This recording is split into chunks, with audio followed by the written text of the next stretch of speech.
नमस्कार दोस्तों, मैं प्रीति स्वागत करती हूँ आपका अपने चैनल साहित्यिक कथाओं में।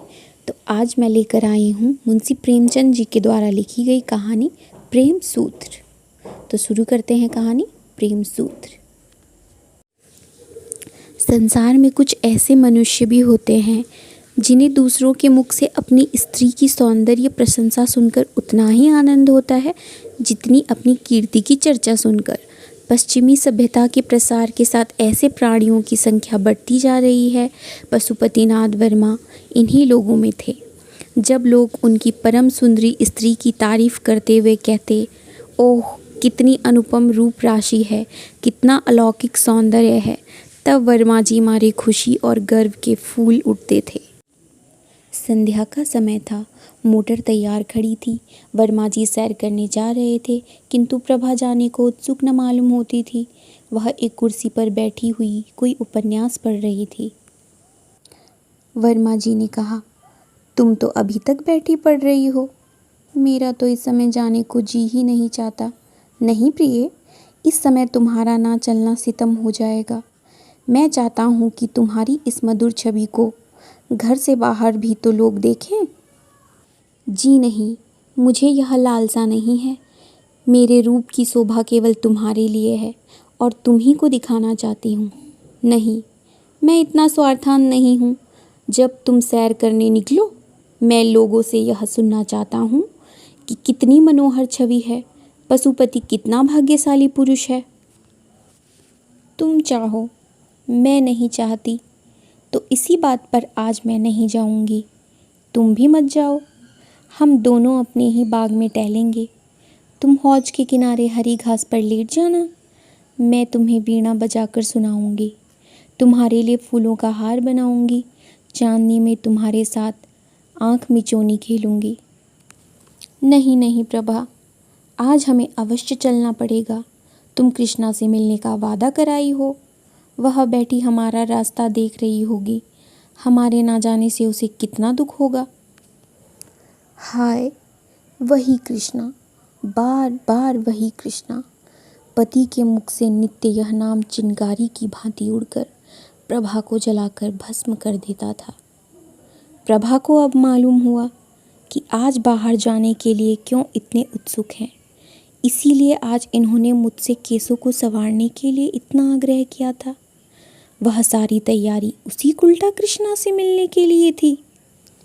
उसने दृढ़ स्वर में कहा, तुम्हें जाना हो जाओ, मैं न जाऊंगी। वर्मा जी ने कहा, अच्छी बात है, मैं चला जाऊंगा। पशुपति के जाने के बाद प्रभा को ऐसा जान पड़ा कि वह वाटिका उसे काटने दौड़ रही है। ईर्ष्या की ज्वाला से उसका कोमल शरीर हृदय भस्म होने लगा। वे वहाँ कृष्णा के साथ बैठे विहार कर रहे होंगे, उसी नागिन के से केस वाली कृष्णा के साथ, जिसकी आंखों में घातक विष भरा हुआ है। मर्दों की बुद्धि क्यों इतनी स्थूल होती है? उन्हें कृष्णा की चटक मटक ने क्यों इतना मोहित कर लिया है? हाँ, मैं एक बच्चे की माँ हूँ और वह नवयौवना है। ज़रा देखना चाहिए उनमें क्या बातें हो रही हैं। यह सोचकर वह अपनी सास के पास आकर बोली, अम्मा, इस समय अकेले जी घबराता है, चलिए कहीं घूम आवें। सास बहू पर प्राण देती थी, चलने पर राजी हो गई। गाड़ी तैयार करा के दोनों घूमने चली। प्रभा का श्रृंगार देखकर भ्रम हो सकता था कि वह प्रसन्न है, किंतु उसके अंतस्थल में एक भीषण ज्वाला दहक रही थी। उसे छिपाने के लिए वह मीठे स्वर में एक गीत गाती जा रही थी। गाड़ी एक सुरम्य उपवन में उड़ी जा रही थी। सड़कों के दोनों ओर विशाल वृक्षों की सुखद छाया पड़ रही थी। गाड़ी के कीमती घोड़े गर्व से पूंछ और सिर उठाए टप टप करते जा रहे थे। आह, वह सामने कृष्णा का बंगला आ गया, जिसके चारों ओर गुलाब की बेल लगी हुई थी। उसके फूल उस समय निर्दय कांटों की भांति प्रभा के हृदय में चुभने लगे। उसने उड़ती हुई निगाह से बंगले की ओर ताका। पशुपति का कोई पता न था। हाँ, कृष्णा और उसकी बहन माया बगीचे में विचर रही थी। गाड़ी बंगले के सामने से निकल ही चुकी थी कि दोनों बहनों ने प्रभा को पुकारा और एक क्षण में दोनों बालिकाएं हिरनियों की भांति उछलती कूदती फाटक की ओर दौड़ी। गाड़ी रुक गई। कृष्णा ने हंसकर सास से कहा, अम्मा जी, आज आप प्रभा को 1 आध घंटे के लिए हमारे पास ही छोड़ जाइए। आप इधर से लौटें तब इन्हें लेती जाइएगा। यह कहकर दोनों ने प्रभा को गाड़ी से बाहर खींच लिया। सास कैसे इनकार करती।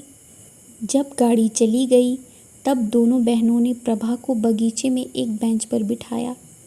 प्रभा को इन दोनों के साथ बातें करते हुए बड़ी झिझक हो रही थी।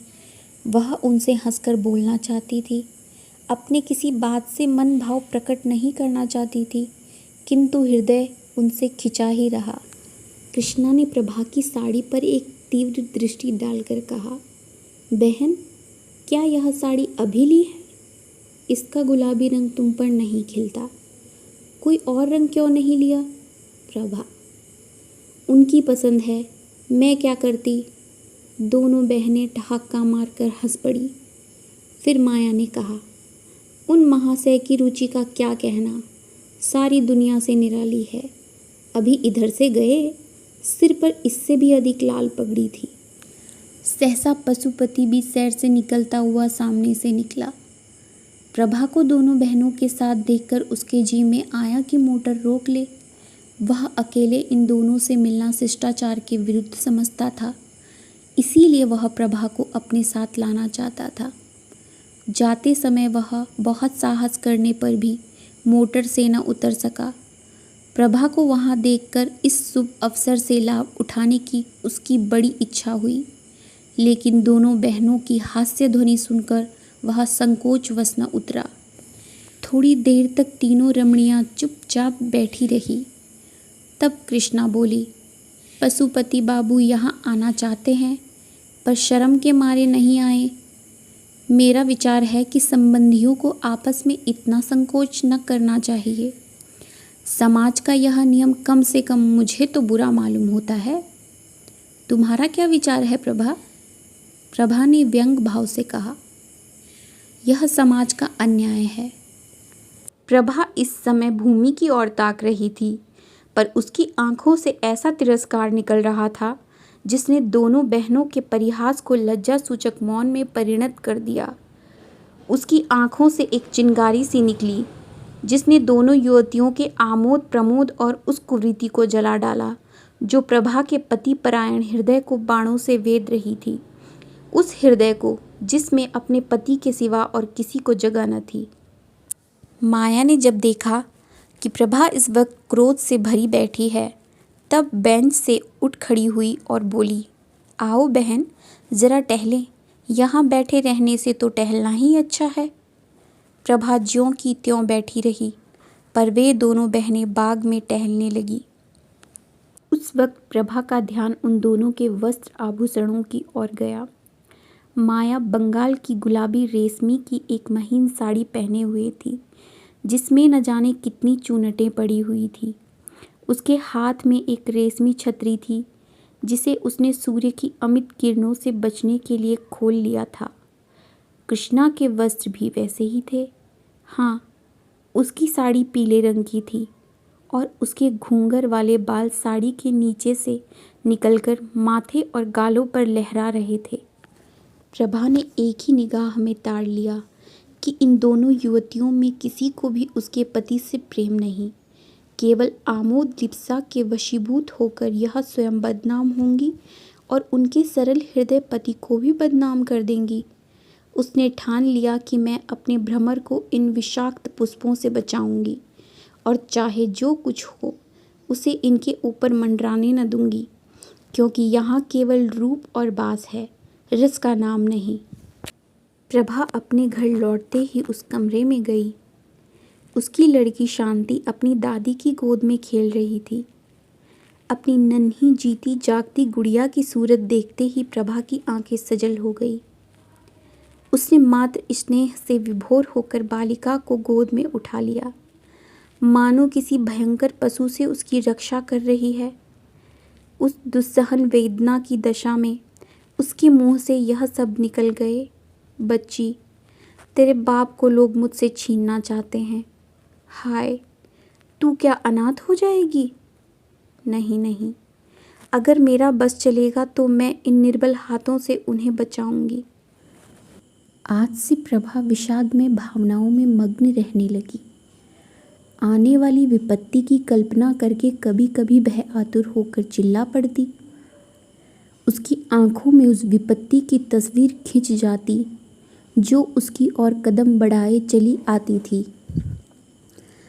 पर उस बालिका की तोतली बातें और उसकी आंखों की निशंक ज्योति प्रभा के विकल हृदय को शांत कर देती। वह लड़की को गोद में उठा लेती और वह मधुर हास्य छवि जो बालिका के पतले पतले गुलाबी होठों पर खेलती होती, प्रभा की सारी आशंकाओं और बाधाओं को छिन्न भिन्न कर देती। उन विश्वास में नेत्रों में आशा का प्रकाश उसे आश्वस्त कर देता। हाँ, अभागिनी प्रभा, तू क्या जानती है क्या होने वाला है? ग्रीष्मकाल की चांदनी रात थी। सप्तमी का चांद प्रकृति पर अपना मंद शीतल प्रकाश डाल रहा था। पशुपति मौलसिरी की एक डाली हाथ से पकड़े और तने से चिपटा हुआ माया के कमरे की ओर टकटकी लगाए ताक रहा था। कमरे का द्वार खुला हुआ था और शांत निशा में रेशमी साड़ियों की सरसराहट के साथ दो रमणियों की मधुर हास्य ध्वनि मिलकर पशुपति के कानों तक पहुँचते पहुँचते आकाश में विलीन हो जाती थी। एकाएक दोनों बहनें कमरे से निकली और उसी ओर चली जहाँ पशुपति खड़ा था। जब दोनों उस वृक्ष के पास पहुंची तब पशुपति की परछाई देख कृष्णा चौंक पड़ी और बोली, हे बहन, ये क्या है? पशुपति वृक्ष के नीचे से आकर सामने खड़ा हो गया। कृष्णा उन्हें पहचान गई और कठोर स्वर में बोली, आप यहाँ क्या करते हैं? बताइए, यहाँ आपका क्या काम है? बोलिए जल्दी। पशुपति की सिट्टी पिट्टी गुम हो गई। इस अवसर के लिए उसने जो प्रेम वाक्य रटे थे वे सब विस्मृत हो गए। शशंक होकर बोला, कुछ नहीं प्रिय, आज संध्या समय जब मैं आपके मकान के सामने से आ रहा था तब मैंने आपको अपनी बहन से कहते सुना कि आज रात आप इस वृक्ष के नीचे बैठकर चांदनी का आनंद उठाएंगी। मैं भी आपसे कुछ कहने के लिए आपके चरणों पर अपना समर्पित करने के लिए। यह सुनते ही कृष्णा की आंखों से चंचल ज्वाला सी निकली और उसके होठों पर व्यंग्यपूर्ण हास्य की झलक दिखाई दी। बोली, महाशय, आप तो आज एक विचित्र अभिनय करने लगे। कृपया करके पैरों पर से उठिए और जो कुछ कहना चाहते हो जल्द कह डालिए और जितने आंसू गिराने हों 1 सेकंड में गिरा दीजिए। मैं रुक रुक कर और घिघिया घिघिया कर बातें करने वालों को पसंद नहीं करती। हाँ, और जरा बातें और रोना साथ साथ न हो। कहिए, क्या कहना चाहते हैं? आप न कहेंगे? लीजिए, समय बीत गया, मैं जाती हूँ। कृष्णा वहाँ से चल दी। माया भी उसके साथ चली गई। पशुपति एक क्षण तक वहाँ खड़ा रहा, फिर वह भी उसके पीछे पीछे चला, मानो वह सुई है जो चुंबक के आकर्षण से आप ही आप खिंचा चला जाता है। सहसा कृष्णा रुक गई और बोली, सुनिए पशुपति बाबू, आज संध्या समय प्रभा की बातों से मालूम हो गया कि उन्हें आपका और मेरा मिलना जुलना बिल्कुल नहीं भाता। पशुपति, प्रभा की तो आप चर्चा ही छोड़ दीजिए। कृष्णा, क्यों छोड़ दूं? क्या वह आपकी स्त्री नहीं? आप इस समय उसे घर में अकेली छोड़कर मुझे क्या कहने के लिए आए हैं? यही कि उसकी चर्चा ना करूं? पशुपति, जी नहीं, यह कहने के लिए कि अब वह विरह अग्नि नहीं सही जाती। कृष्णा ने ठहाका मारकर कहा, आप तो इस कला में बहुत निपुण जान पड़ते हैं। प्रेम, समर्पण, विरह अग्नि, यह शब्द आपने कहाँ सीखे? पशुपति, कृष्णा, मुझे तुमसे इतना प्रेम है कि मैं पागल हो गया हूँ। कृष्णा, तुम्हें प्रभा से क्यों प्रेम नहीं? पशुपति, मैं तो तुम्हारा उपासक हूँ। कृष्णा, लेकिन यह क्यों भूल जाते हो कि तुम प्रभा के स्वामी हो? पशुपति, तुम्हारा तो दास हूँ। कृष्णा, मैं ऐसी बातें सुनना नहीं चाहती। पशुपति, तुम्हें मेरी एक एक बात सुननी पड़ेगी। तुम जो चाहो वह करने को तैयार हूँ मैं। कृष्णा, अगर यह बातें कहीं वह सुन ले तो? पशुपति, सुन ले तो सुन ले, मैं हर बात के लिए तैयार हूँ। मैं फिर कहता हूँ कि अगर तुम्हारी मुझ पर कृपा दृष्टि न हुई तो मैं मर जाऊँगा। कृष्णा, तुम्हें यह बात करते समय अपनी पत्नी का ध्यान नहीं आता? पशुपति, मैं उसका पति नहीं होना चाहता। मैं तो तुम्हारा दास होने के लिए बनाया गया हूँ। वह सुगंध जो इस समय तुम्हारी गुलाबी साड़ी से निकल रही है, मेरी जान है। तुम्हारे ये छोटे छोटे पाँव मेरे प्राण हैं। तुम्हारी ये हंसी, तुम्हारी छवि, तुम्हारा एक एक अंग मेरे प्राण है। मैं केवल तुम्हारे लिए पैदा हुआ हूँ। कृष्णा, भाई, अब तो सुनते सुनते कान भर गए। यह व्याख्यान और यह गद्य काव्य सुनने के लिए मेरे पास समय नहीं। जाओ। माया, मुझे तो सर्दी लग रही है, चलकर अंदर बैठें।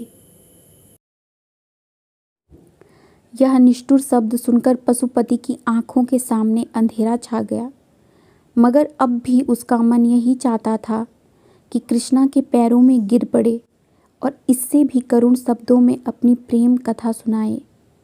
किंतु दोनों बहनें इतनी देर में अपने कमरे में पहुंच चुकी थी और द्वार बंद कर लिया था। पशुपति के लिए निराश घर लौटने के सिवा और कोई चारा न रह गया। कृष्णा अपने कमरे में जाकर थकी हुई सी एक कुर्सी पर बैठ गई और सोचने लगी, कहीं प्रभा सुन ले तो बात का पतंगड़ हो जाए। सारे शहर में इसकी चर्चा होने लगे और हमें कहीं मुंह दिखाने को जगह न रहे, और यह सब एक जरा सी दिल लगी के कारण। पर पशुपति का प्रेम सच्चा है, इसमें संदेह नहीं। वह जो कुछ कहता है अंतःकरण से कहता है। अगर मैं इस वक्त जरा सा संकेत कर दूं तो वह प्रभा को भी छोड़ देगा। अपने आपे में नहीं है। जो कुछ कहूँ वह करने को तैयार है। लेकिन नहीं प्रभा, डरो मत, मैं तुम्हारा सर्वनाश न करूँगी। तुम मुझसे बहुत नीचे हो। यह मेरे अनुपम सौंदर्य के लिए गौरव की बात नहीं कि तुम जैसी रूप विहीना से बाजी मार ले जाऊं। अभागे पशुपति, तुम्हारे भाग्य में जो कुछ लिखा था वह हो चुका। तुम्हारे ऊपर मुझे दया आती है, पर क्या किया जाए। एक खत पहले ही हाथ पड़ चुका था। यह दूसरा पत्र था जो प्रभा को पतिदेव के कोट की जेब से मिला। कैसा पत्र था? आह, इसे पढ़ते ही प्रभा की देह में एक ज्वाला सी उठने लगी।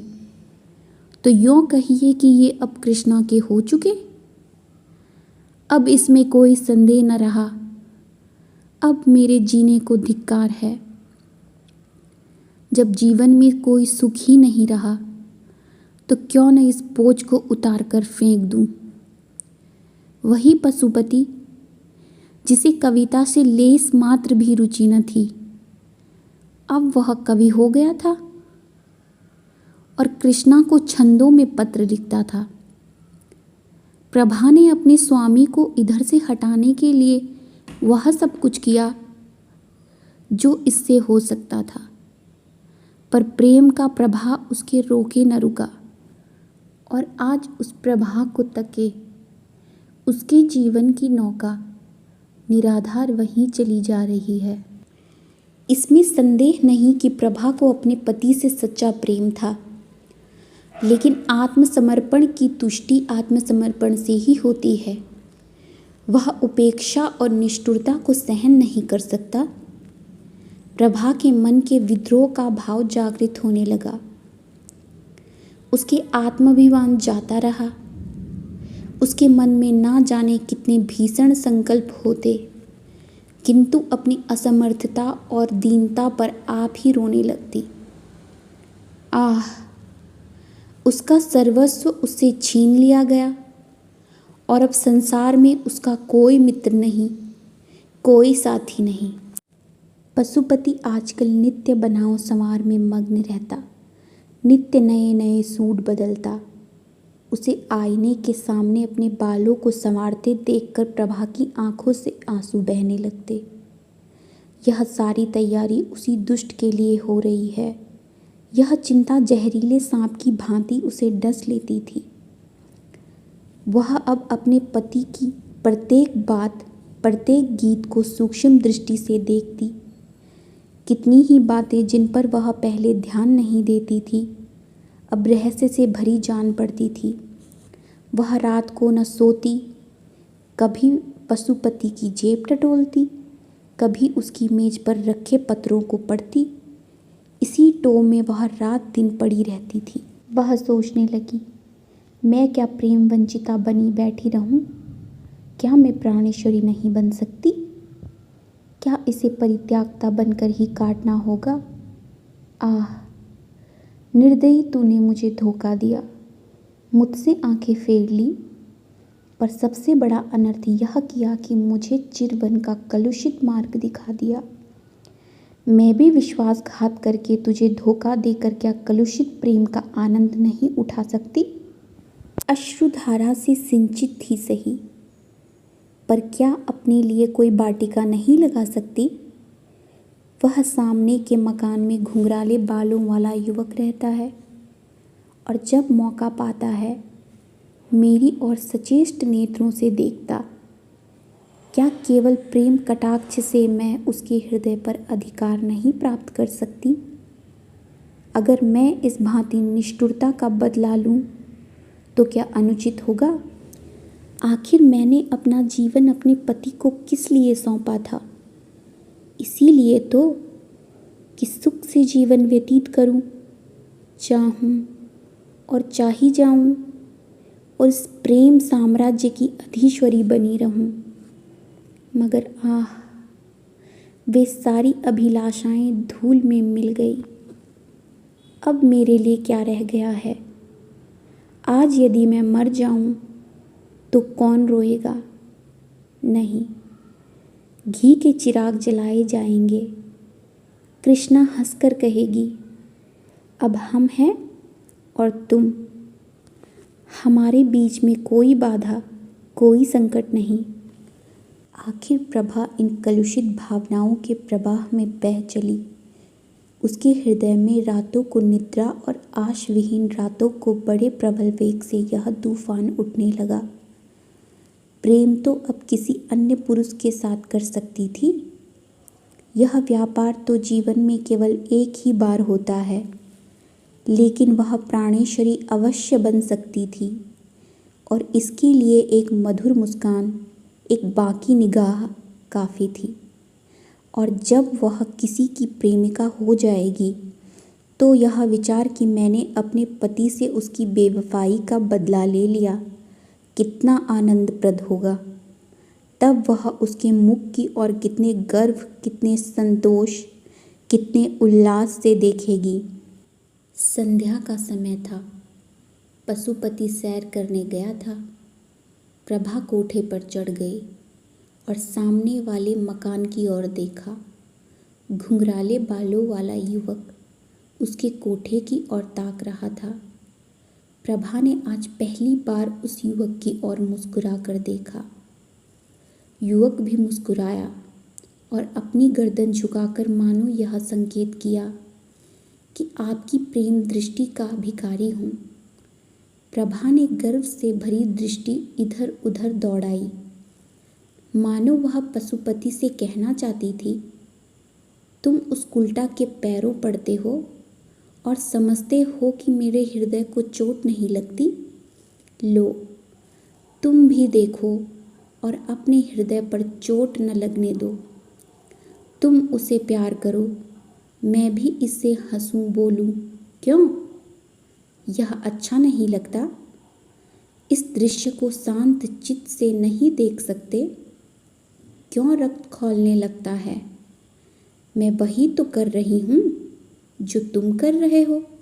आह, यदि पशुपति को ज्ञात हो जाता कि मेरी निष्ठुरता ने इस सती के हृदय की कितनी काया पलट कर दी है, तो क्या उसे अपने कृत्य पर पश्चाताप न होता? क्या वह अपने किए पर लज्जित न होता?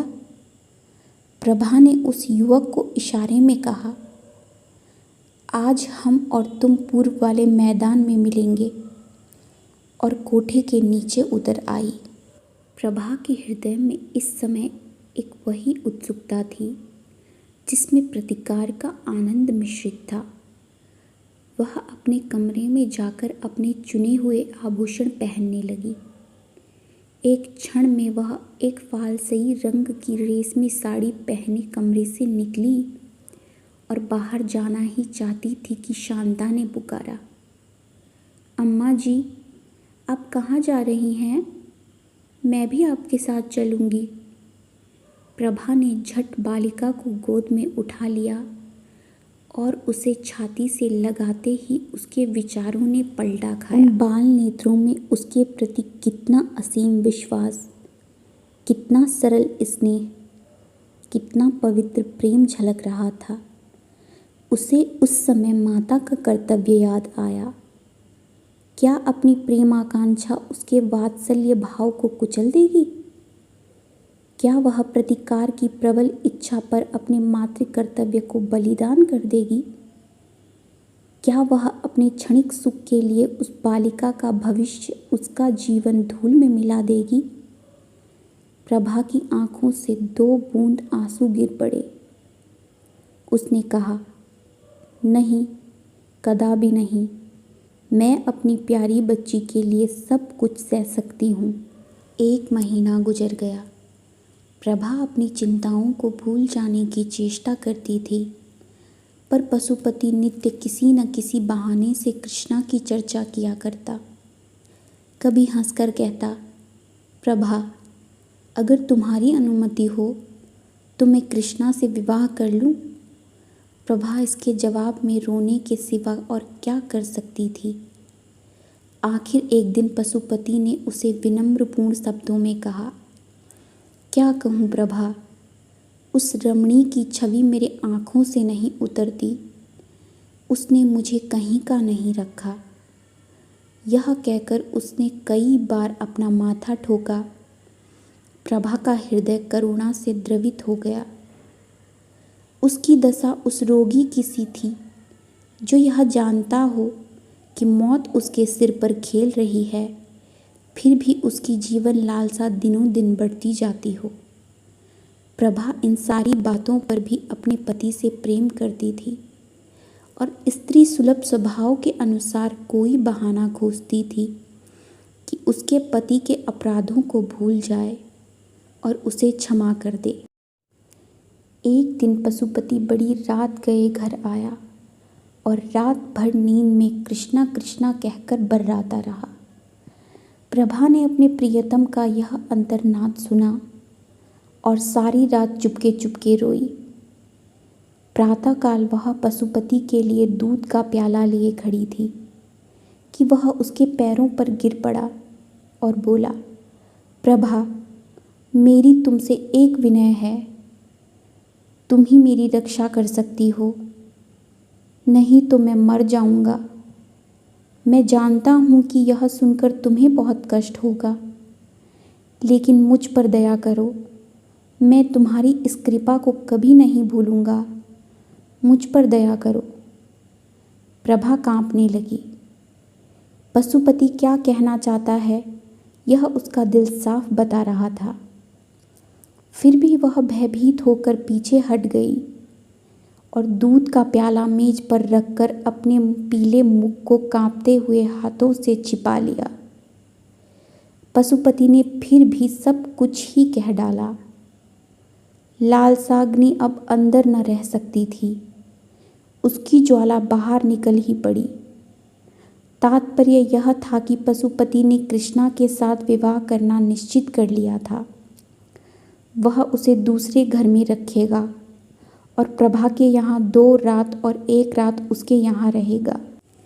ये बातें सुनकर प्रभा रोई नहीं, वरन स्तंभित होकर खड़ी रह गई। उसे ऐसा मालूम हुआ कि उसके गले में कोई चीज़ अटकी हुई है और वह सांस नहीं ले सकती। पशुपति ने फिर कहा, प्रभा, तुम नहीं जानती कि जितना प्रेम मुझे तुमसे आज है उतना पहले कभी नहीं था। मैं तुमसे अलग नहीं हो सकता। मैं जीवन पर्यंत तुम्हें इसी भांति प्यार करता रहूँगा, पर कृष्णा मुझे मार डालेगी। केवल तुम ही मेरी रक्षा कर सकती हो। मुझे उसके हाथ मत छोड़ो प्रिय। अभागिनी प्रभा, तुझसे पूछ पूछ कर तेरी गर्दन पर छुरी चलाई जा रही है। तू गर्दन झुका देगी या गौरव से सिर उठाकर कहेगी, मैं यह नीच प्रस्ताव नहीं सुन सकती। प्रभा ने इन बातों में एक भी न की। वह अचेत होकर भूमि पर गिर पड़ी। जब होश आया, कहने लगी, बहुत अच्छा, जैसी तुम्हारी इच्छा। लेकिन नंद, मुझे छोड़ दो। मैं अपनी माँ के घर जाऊँगी। मेरी शांता मुझे दे दो। यह कहकर वह रोती हुई वहाँ से शांता को लेने चली गई और उसे गोद में लेकर कमरे से बाहर निकली। पशुपति लज्जा और ग्लानि से सिर झुकाए हुए उसके पीछे पीछे आता रहा और कहता रहा, जैसी तुम्हारी इच्छा हो प्रभा, वह करो। मैं क्या कहूँ, किंतु मेरी प्यारी प्रभा, वादा करो कि तुम मुझे क्षमा कर दोगी। किंतु प्रभा ने उसको कुछ जवाब न दिया और बराबर द्वार की ओर चलती रही। तब पशुपति ने आगे बढ़कर उसे पकड़ लिया और उसके मुरझाए हुए अश्रु सिंचित कोपलों को चूम चूम कर कहने लगा, प्रिय, मुझे भूल न जाना। तुम्हारी याद मेरे हृदय में सदैव बनी रहेगी। अपनी अंगूठी मुझे देती जाओ। मैं उसे तुम्हारी निशानी समझकर रखूँगा और उसे हृदय से लगाकर इस दाह को शीतल करूँगा। ईश्वर के लिए प्रभा, मुझे छोड़ना मत, मुझसे नाराज़ न होना। 1 सप्ताह के लिए अपनी माता के पास जाकर रहो, फिर मैं तुम्हें जाकर लाऊंगा। प्रभा ने पशुपति के कर पास से अपने को छुड़ा लिया और अपनी लड़की का हाथ पकड़े हुए गाड़ी की ओर चली।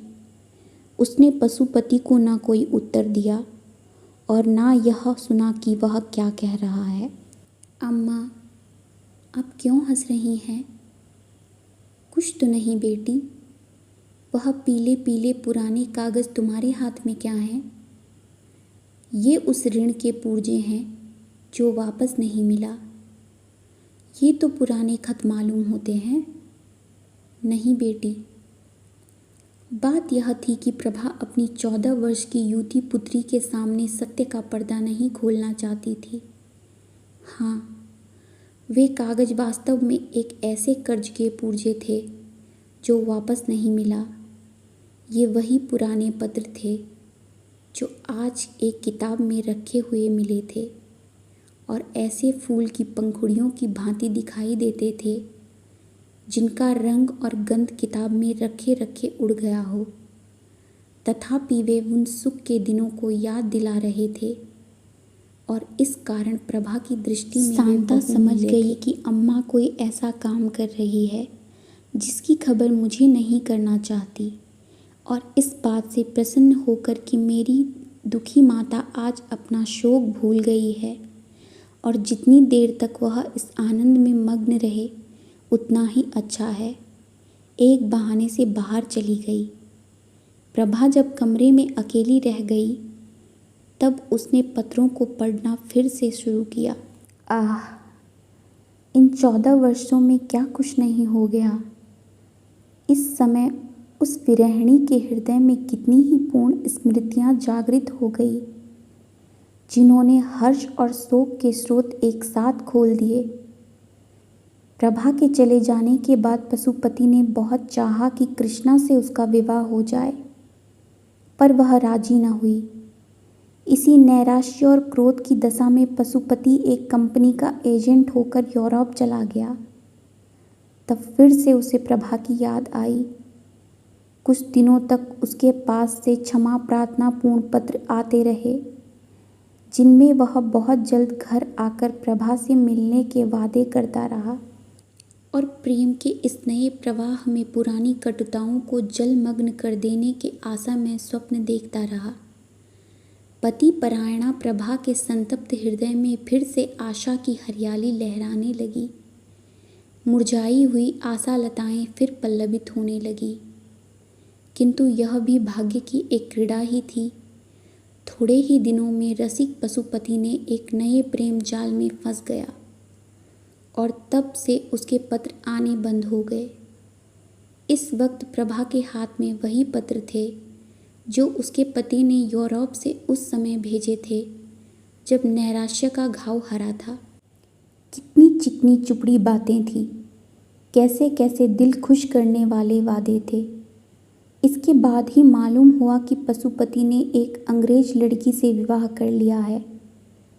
प्रभा पर वज्र सा गिर पड़ा, उसके हृदय के टुकड़े टुकड़े हो गए, सारी आशाओं पर पानी फिर गया।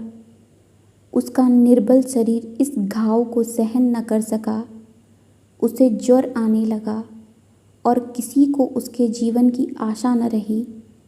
वह स्वयं मृत्यु की अभिलाषिणी थी, और मालूम भी होता था कि मौत किसी सर्प की भांति उसकी देह से लिपट गई है, लेकिन बुलाने से मौत भी नहीं आती। ज्वर शांत हो गया, और प्रभा फिर वही आशा विहीन जीवन व्यतीत करने लगी। एक दिन प्रभा ने सुना कि पशुपति यूरोप से लौट आया है, और वह यूरोपियन स्त्री उसके साथ नहीं है, बल्कि उसके लौटने का कारण वही स्त्री हुई है। वह औरत 12 साल तक उसकी सहयोगिनी रही, पर एक दिन एक अंग्रेज युवक के साथ भाग गई। इस भीषण और अत्यंत कठोर आघात ने पशुपति की कमर तोड़ दी। वह नौकरी छोड़कर घर चला आया। अब उसकी सूरत इतनी बदल गई थी, उसके मित्र लोग उसे बाजार में मिले तो उसे पहचान नहीं सकते थे। मालूम होता था कोई बूढ़ा कमर झुकाए चला जाता है। उसके बाल तक सफ़ेद हो गए। घर आकर पशुपति ने एक दिन शांता को बुला भेजा। इस तरह शांता उसके घर आने जाने लगी। वह अपने पिता की यह दशा देखकर मन ही मन कुढ़ती थी। इस बीच में शांता के विवाह के संदेश आने लगे, लेकिन प्रभा को अपने वैवाहिक जीवन में जो अनुभव हुआ था वह उसे इन संदेशों को लौटाने पर मजबूर करता था। वह सोचती, कहीं इस लड़की की गति भी वही न हो जो मेरी हुई है। उसे मालूम होता था कि यदि शांता का विवाह हो गया तो इस अंतिम अवस्था में भी मुझे चैन न मिलेगा, और मरने के बाद भी मैं पुत्री का शोक लेकर जाऊंगी। लेकिन अंत में एक ऐसे अच्छे घराने से संदेश आया कि प्रभा ना ही न कर सकी। घर बहुत ही संपन्न था, वर भी बहुत सुयोग्य। प्रभा को स्वीकार ही करना पड़ेगा, लेकिन पिता की अनुमति भी आवश्यक थी। प्रभा ने इस विषय में पशुपति को एक पत्र लिखा और शांता के हाथ भेज दिया। जब शांता पत्र लेकर चली गई तब प्रभा भोजन बनाने चली गई। भांति भांति की अमंगल कल्पनाएं उसके मन में आने लगी, और चूल्हे से निकलते हुए धुएं में उसे एक चित्र सा दिखाई दिया कि शांता के पतले पतले होंठ सूखे हुए हैं और वह काँप रही है, और जिस तरह प्रभा पति गृह से आकर माता की गोद में गिर गई थी, उसी तरह शांता भी आकर माता की गोद में गिर पड़ी है। पशुपति ने प्रभा का पत्र पढ़ा तो उसे चुप सी लग गई। उसने अपना सिगरेट जलाया और जोर जोर से कस खींचने लगा। फिर वह उठ खड़ा हुआ और कमरे में टहलने लगा। कभी मूँछों को दांतों से काटता, कभी खिचड़ी दाढ़ी को नीचे की ओर खींचता। सहसा वह शांता के पास आकर खड़ा हो गया और कांपते हुए स्वर में बोला, बेटी, जिस घर को तेरी माँ स्वीकार करती हो, उसे मैं कैसे ना ही कर सकता हूँ। उन्होंने बहुत सोच समझकर हामी भरी होगी। ईश्वर करे तुम सदा सौभाग्यवती रहो। मुझे दुख है तो इतना ही कि तू अपने घर चली जाएगी, तब तेरी माता अकेली रह जाएगी। कोई उसके आंसू पोंछने वाला न रहेगा। कोई ऐसा उपाय सोच कि तेरी माता का कलेश दूर हो और मैं भी इस तरह मारा मारा न फिरूं। ऐसा उपाय तू ही निकाल सकती है। संभव है लज्जा और संकोच के कारण मैं अपने हृदय की बात तुझसे कभी न कह सका, लेकिन अब तू जा रही है और मुझे संकोच का त्याग करने के सिवा कोई उपाय नहीं है। तेरी माँ तुझसे प्यार करती है और तेरा अनुरोध कभी न टालेगी। मेरी दशा तो तू अपनी आंखों से देख ही रही है। यही उनसे कह देना, जा, तेरा सौभाग्य अमर हो। शांता रोती हुई पिता की छाती से लिपट गई और यह समय से पहले बूढ़ा हो जाने वाला मनुष्य अपनी दुर्वासनाओं का दंड भोगने के बाद पश्चाताप और ग्लानि के आंसू बहा बहा कर शांता के केश राशि को भिगोने लगा। पति परायणा प्रभा क्या शांता का अनुरोध टाल सकती थी? इस प्रेम सूत्र ने दोनों भग्न हृदय को सदैव के लिए मिला दिया। अगर आपको मेरे द्वारा सुनाई गई कहानी अच्छी लगी हो तो ऐसी ही और प्रेरणादायक कहानियों को सुनने के लिए मेरे चैनल को लाइक, शेयर और सब्सक्राइब करना ना भूलें। धन्यवाद।